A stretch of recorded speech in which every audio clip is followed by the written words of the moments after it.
அந்த audience review கேட்பீங்க இல்லையா, அந்த மாதிரி ரிவ்யூஸ்லாம் நிறைய வராதனால அந்த படம் தேட்டருக்கு வந்திருக்கானே தெரியாமல் போயிடுச்சு. நம்மளால் கண்ட்ரோல் பண்ணவே முடியாது.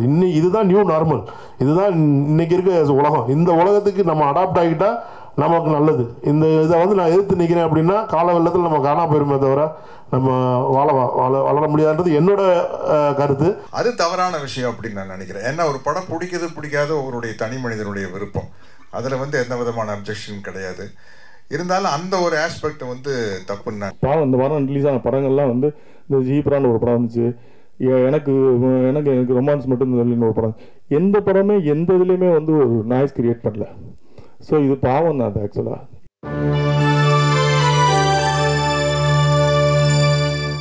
படத்தை ப்ரமோஷன் படத்துக்கு பண்ணிட்ட பிறகு படம் ரிலீஸ் ஆகும்போது ரிவ்யூன்னு ஒரு விஷயம் வருது சார். அது வந்து பாசிட்டிவ் நெகட்டிவ் நிறைய வருது. அது நீங்கள் எப்படி பார்க்குறீங்க? ஏன்னா இப்போ வந்து பப்ளிக் ரிவ்யூ கொடுக்குறாங்க. பப்ளிக் கொடுத்த விஷயத்த வந்து நம்ம வந்து போடக்கூடாதுன்னு சொல்கிறது யாருக்கும் உரிமை கிடையாது. ஆனால் வந்து ஒரு விஷயம் ஒருத்தர் சொல்கிறாரு இது மாதிரி பண்ணாதீங்கன்றாரு. அது நீங்கள் எப்படி பார்க்குறீங்க? ஏன்னா ப்ரொடியூசருக்கு தான் வந்து லாபம் நஷ்டம் ஒரு விஷயம் இருக்குது. நீங்கள் எப்படி பார்க்குறீங்க சார்? இந்த சினிமா வந்து பார்த்தீங்கன்னா ஒரு படம் எடுத்து முடிக்கிற வரைக்கும் தான் நம்ம கையில் இருக்குது. படம் எடுத்து முடிச்சாச்சுன்னா இது வந்து பப்ளிக்கோட ப்ராப்பர்ட்டியாக மாறிடுது.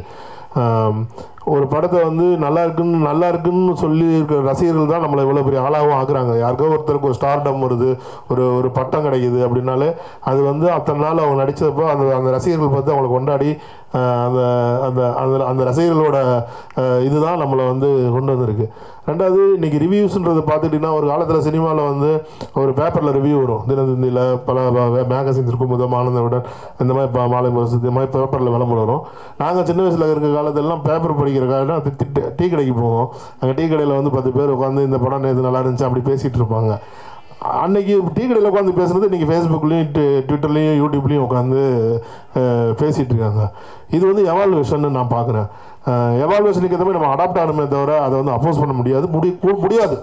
நம்ம அப்போஸ் பண்ணணும்னு நம்ம சொன்னாலுமே அதை அப்போஸ் பண்ணவே முடியாதுன்றது தான் உண்மை, யதார்த்தம். நீங்கள் யதார்த்தம் என்னென்னா யூடியூப்பில் போய் யாரையும் பேசாதையோ, ட்விட்டரில் யாரையும் போஸ்ட் பண்ணாதீங்களோ, ஃபேஸ்புக்கில் யாரையும் போஸ்ட் பண்ணாதீங்களோ, வாட்ஸ்அப்பில் யாரையும் ஃபார்வர்ட் பண்ணாதீங்களோ நம்மளால் கண்ட்ரோல் பண்ணவே முடியாது. இதுதான் நியூ நார்மல், இதுதான் இன்றைக்கி இருக்க உலகம். இந்த உலகத்துக்கு நம்ம அடாப்ட் ஆகிட்டால் நமக்கு நல்லது. இந்த இதை வந்து நான் எதிர்த்து நிற்கிறேன் அப்படின்னா கால வெள்ளத்தில் நம்ம காணா போயிருமே தவிர நம்ம வளர முடியாதுன்றது என்னோட கருத்து, என்னோட ஒப்பீனியன். நான் இதை மற்றவங்களுக்கு போல நீங்கள் இப்படி இருங்கன்னு நான் சொல்ல விரும்பல. ஏன்னா பெரிய படங்கள் பெரும்பான்மை வியாபாரத்தில் வந்து கரையேறி வந்து நின்றும், தியேட்டரில் வந்து கரையேறி வந்து நின்றும், அவ்வளோ விளம்பரம் பண்ணுவாங்க, போஸ்டர் விட்டுருவாங்க, எல்லாமே செய்வாங்க. ஆனால் சிறு படங்களுக்கு கைப்பிடிச்சு மக்களுக்கு அடையாளம் காட்டினதுன்றது பத்திரிகையாளர்கள் தான், விமர்சனங்கள் தான். அப்போ சிறு படங்களுக்கு இன்றைக்கு தேவை வந்து ஆரோக்கியமான விமர்சனங்களும் வழிகாட்டுறதும் தான்ன்றது என்னுடைய தாழ்மையான கருத்து. ஏன்னா இப்போ சமீபத்தில் வந்து பராரின்னு ஒரு படம், புதுமுகங்கள் நடித்த பராரின்னு ஒரு படம் ரொம்ப ஒரு சென்சிட்டிவான ஒரு இஷ்யூவை வச்சு நல்லா இருக்குன்னு சொல்கிறாங்க. ஆனால் அந்த வாசலில் வச்சு அந்த ஆடியன்ஸ் ரிவ்யூ கேட்பீங்க இல்லையா, அந்த மாதிரி ரிவ்யூஸ்லாம் நிறைய வராதனால அந்த படம் தேட்டருக்கு வந்திருக்கானே தெரியாமல் போயிடுச்சு. அதனால் என்னுடைய தயாரிப்பாளர் சங்கத்தோட தொடர்பில் இருக்க சுரேஷ் காமாட்சி அவர்கள் மேடையில் இருக்கார். ஒரு இயக்குனராக நான் கேட்டுக்கிறது, சில கட்டுப்பாடுகளோட ஏன்னா அவங்களுக்கும் நிறைய பொறுப்பு இருக்குது, சில கட்டுப்பாடுகளோட தயவு செய்து தியேட்டர் வாசலில் ரிவ்யூ பண்ணுவதற்கு அனுமதிங்க. இல்லை, ஒரு படத்துக்கு ரிவ்யூ பண்ணுறது வந்து பத்திரிகையாளர்களுடைய உரிமை, அதை நான் இல்லைன்னு சொல்ல. ஆனால் வேணும்னே கொஞ்சம் அதிகமாக ஃபோக்கஸ் பண்ணி அடிக்கிறன்னு ஒன்று இருக்கு இல்லையா, அது வந்து நீங்கள் சொல்கிற படத்துக்கு தெளிவாக தெரிஞ்சுது. ஒரு படம் பிடிச்சது பிடிக்கலைங்கிறது வேற, பட் கரங்கட்டி அடிக்கிறது அப்படிங்கிற ஒரு ஃபீல் வந்து அந்த நீங்கள் சொல்கிற குறிப்பிட்ட படத்தினுடைய ரிவ்யூக்கு வந்தது. அது தவறான விஷயம் அப்படின்னு நான் நினைக்கிறேன். ஏன்னா ஒரு படம் பிடிக்குது பிடிக்காத அவருடைய தனி மனிதனுடைய விருப்பம், அதில் வந்து எந்த விதமான அப்ஜெக்ஷன் கிடையாது. இருந்தாலும் அந்த ஒரு ஆஸ்பெக்ட் வந்து தப்புன்னு நான் நினைக்கிறேன். அது கொஞ்சம் இருந்ததாக நானும் உணர்றேன். ஏன்னா நல்லா இருக்குது நல்லா இல்லைங்கிறத தாண்டி பர்சனலாக அட்டாக் பண்ணி பர்சனல் லைஃபையெல்லாம் அவங்களுடைய தனிப்பட்ட வாழ்க்கையெல்லாம் அட்டாக் பண்ணிங்கிறது வந்து அதை எப்படி ரிவ்யூக்குள்ளே வரும்? அதுக்கு ரிவ்யூக்கு என்ன சம்மந்தம் இல்லையா? இல்லை சார், இப்போ நீங்கள் சொன்ன மாதிரி ரிவ்யூஸ் எல்லாமே ரிவ்யூவர்ஸ் பண்ணுறது இல்லை. இப்போ தியேட்டர்ஸ்லேருந்து படம் பார்த்துட்டு வர பப்ளிக்கு கொடுக்குற ரிவ்யூ தான் பண்ணக்கூடாதுன்னு சொல்லியிருக்காங்க. ஸோ பப்ளிக்கோட பாயிண்ட் ஆஃப் வியூவில் இந்த படம் நல்லா இருக்குது, இது நல்லா இல்லை, இந்த படம் மாதிரி இருக்குது அப்படின்ற அந்த கம்பேரிசேஷன் இது எல்லாமே இருக்கும். ஸோ அதை வந்து அக்செப்ட் பண்ணிட்டு தானே சார் ஆகணும். படம் ரிலீஸ் பண்ணுறன்றது பப்ளிக் தான். அவங்க சொல்கிற பாயிண்ட்டையும் நம்ம ஏற்றுட்டு தானே சார் ஆகணும். நல்லா இல்லைன்னா நல்லா இல்லைன்னு ஏற்றுட்டு தானே ஆகணும். இல்லை, அதை ஏற்றுக்கிறது தப்பு இல்லை. ஆனால் என்னென்னா ஒரு கல்ட்டு டெவலப் ஆயிடுச்சுன்னு வச்சுங்களேன். எப்படி பார்த்தியா, அவங்க யாருன்னே தெரியாது, எப்படி வச்சு அடித்தம் பார்த்தியா, வச்சு செஞ்சம் பார்த்தியா, அப்படிங்கிற மாதிரி ஒரு ரசிகனுக்கு ஒரு மனப்பான்மை வந்துருச்சுன்னு வச்சுங்களேன். நாளைக்கு அடுத்த படத்தில் அவங்களுடைய ஃப்ரெண்டு வந்து நான் உன்னை மீறி அடிக்கிறேன் பாடுற அப்படின்னு அடிப்பாங்க. அந்த ஒரு விஷயம் வந்து தவறான விஷயம். நிச்சயமாக வந்து ஒரு படத்தில் இருக்கிற நிறை குறைகளை சொல்ல, அதை தாண்டி அவங்களுடைய பர்சனல் விஷயத்தை படத்தினுடைய ரிவ்யூக்குள்ளே அட்டாக் பண்ணக்கூடாது. ஏன்னா நான் சொன்ன மாதிரி எல்லாருமே பணம் வாங்குறவங்க, இவர் ஒருத்தர் தான் பணம் போடுறவர் இல்லையா. அதனால் வந்து எங்களுடைய பர்சனல் லைஃப்பை வச்சு ஒரு படத்தை எப்படி அட்டாக் பண்ணலாம், அது வந்து கண்டிப்பாக கண்டிக்கத்தக்க ஒரு விஷயம். அதில் எந்த விதமான சந்தேகம் சொல்கிறீங்களா சார்? படம் பார்த்துட்டு வரவங்களுக்கும் சொல்கிறீங்களா சார்? பொதுமக்களுக்கு நான் என்ன சொல்கிறேன்னா, நீங்கள் வந்து படத்தை மட்டும் ரிவ்யூ பண்ணுங்கள், அதை தாண்டி பர்சனலாக ரிவ்யூ பண்ணாதீங்க அப்படிங்கிறது பொதுமக்களுக்கு நான் வைக்கிற ஒரு தாழ்மையான வேண்டுகோள் தான். அவ்வளோதான். அப்போ பத்திரிகையாளர்கள் நமக்கும் வந்து அந்த ரெஸ்பான்சிபிலிட்டி இருக்குன்னு நம்புகிறேன். ஏன்னா இது நம்ம எல்லாரும் சேர்ந்து இது ஒரு கிட்டத்தட்ட நம்ம இண்டஸ்ட்ரியில் ஒரு 50,000 பீப்புள் வாழக்கூடிய ஒரு தொழில். இதுக்கு நமக்கு எல்லாருக்குமே ரெஸ்பான்சிபிலிட்டி இருக்குன்னு நம்புகிறேன்.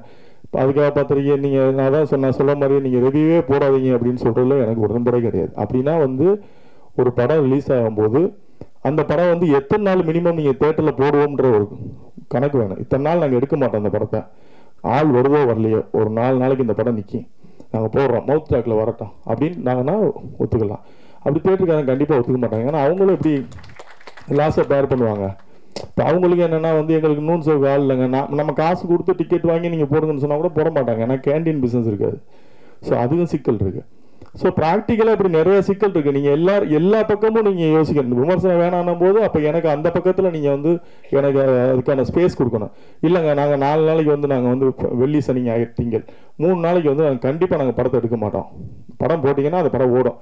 எத்தனை ஷோ உங்களுக்கு கொடுக்கமோ அத்தனை ஷோ நாங்கள் தூக்க மாட்டோம்னு கேரண்டி இருந்ததுன்னா நிச்சயமாக விமர்சனம் வேணான்னு சொல்லலாம். நீங்கள் வேணாங்க பரவாயில்ல அப்படின்னு. அதுக்கான வாய்ப்பு இல்லை, கொடுக்க முடியாது, அவங்களாலையும் கொடுக்க முடியாது. ஏன்னா அவங்களும் தேட்டர் பிஸ்னஸ் பண்ணுறவங்க, அவங்க என்ன பண்ண முடியும், அவங்க எல்லாமே வியாபாரம் தானேங்க. அப்போ நமக்கு ஒரே சாய்ஸ் வந்து மீடியா தான்.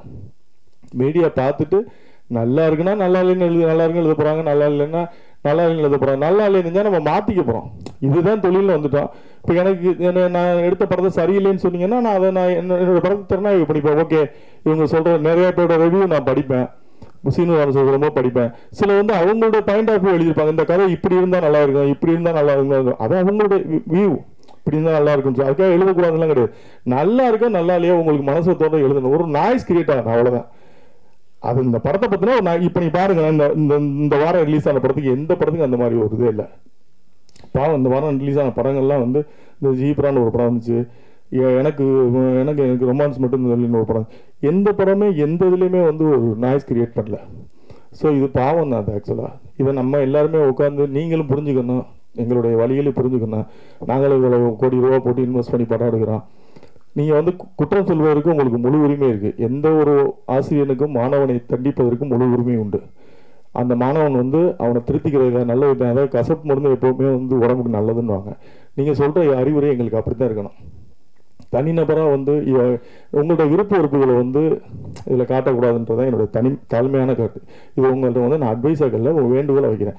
உங்களுடைய விருப்ப வெறுப்பு எது இருந்தாலும் அதுதான் அதை வந்து அந்த படைப்பில் காட்டுறாங்க. ஏன்னா அந்த படைப்பில் நீங்கள் என்ன மட்டும் உங்களுக்கு பிடிக்காமல் இருக்கும், என்ன பிடிக்காதுக்காக என்னை டார்கெட் பண்ணி எழுதுவீங்க. பட் அந்த படத்தில் வந்து நிறைய பேர் நடிச்சிருப்பாங்க, நிறைய பேரோட முதல் கனவாக இருக்கும். அதில் அவங்க அப்போ எல்லாருமே பாதிக்கப்படும். ஸோ அதனால் நம்மளுடைய தனிமனித விருப்ப வெறுப்பெல்லாம் வந்து ஒரு படைப்பில் வைக்கக்கூடாதுன்றது என்னுடைய வேண்டுகோள். மற்றபடி உங்களுடைய ஆதரவு வந்து சினிமாவுக்கு என்றைக்குமே தேவை. முதல் நாளே உங்களுடைய விமர்சனத்தை நாங்கள் எதிர்பார்க்குறோம், எங்களுக்கு வேணும் அப்படின்றதுல நான் ரொம்ப ஸ்ட்ராங்காக இருக்கேன். இது சீனிவாரன் சொன்ன மாதிரி நீங்கள் சொல்லுங்கள், ப்ரொடியூசர் கவுன்சிலில் சொல்லுங்கள், நான் எப்போவுமே என்னோடய ஸ்டாண்டில் நான் தெளிவாக இருப்பேன்.